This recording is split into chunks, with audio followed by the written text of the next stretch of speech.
Welcome to the deep dive. Today we're looking at something pretty significant happening in the London property market. We've got this great FT report using ONS data, and it seems London has, well, decided to go its own way entirely. It really has. It's completely decoupling from the rest of the UK. Exactly. So our mission today is to figure out why. What is this mix of, affordability problems, rising costs, and this is the interesting part, this growing sense of policy fear that's driving it all. And that's where the headline number really tells the story. London house prices. They're at their lowest since December 2023. We're talking a drop of 1.8% in the year to September. So the average price is now what, just under £550,000? Just about 549,942. But here's the kicker. London is the only region in all of England that's actually posting a decline. The only one. That's the divergence right there. Yeah. While you got other places, say Yorkshire or the East Midlands, still growing at nearly 4%. Right. London is actively in reverse. And that overall 1.8% fall doesn't even tell the whole story, does it? It kind of hides the real pain in some of those specific London postcodes. Oh, absolutely. I mean, if you look at prime central London, it's a bloodbath. You're seeing a 15% plunge in the city of London. 15%. And Kensington and Chelsea isn't far behind, down 11.3%.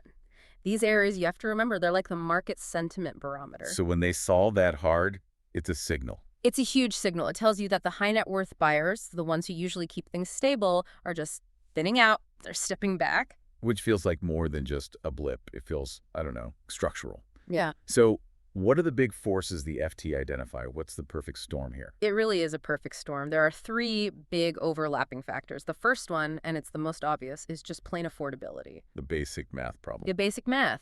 You've got these stubbornly high prices hitting head-on with soaring mortgage costs. I mean, think about it. During the pandemic, you could get a 2-year fixed rate for, 1.3%? Yeah, around there. Today, even after things have cooled a bit, you're looking at around 4%. That difference in the monthly payment is just... it's astronomical. It's killed demand. And even if you could afford the mortgage, there's another hurdle, the second force, the cost of the transaction itself. Correct. The stamp duty reliefs from the pandemic era, they ended back in April. Right. So almost overnight, the cost of just completing a deal went up for pretty much every buyer in London. It's another headwind on top of the mortgage shock. Okay, so that brings us to the third force, which you mentioned is more psychological, this policy fear. Yes, and this one is tied directly to those huge drops we saw in the prime markets. There's this widespread feeling, this anticipation, that Rachel Reeves's next budget will bring in higher council tax bans. Targeting more expensive homes. Exactly. So what you're getting is this wait-and-see effect from both buyers and sellers, especially in that really critical £1 to £2 million bracket. The market's just paused. And this pressure isn't just on sales, right?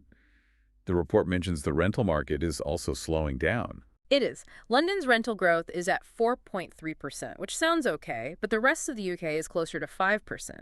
So landlords are now getting squeezed from both sides, their asset values are falling, and their income growth is slowing down. It's a tough spot. And that's why you're hearing a lot of industry voices now calling this drop government-induced. They're pointing to the policy uncertainty and these deep structural affordability problems. The fact that London is the only region in the red, it really suggests this is a new reality, not just a passing phase. Which is one way to look at it.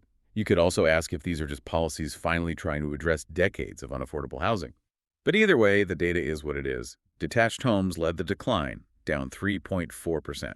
So here's a thought for you to mull over. If this anticipated budget tax rate does specifically target high-value properties next week, how much deeper could this correction get?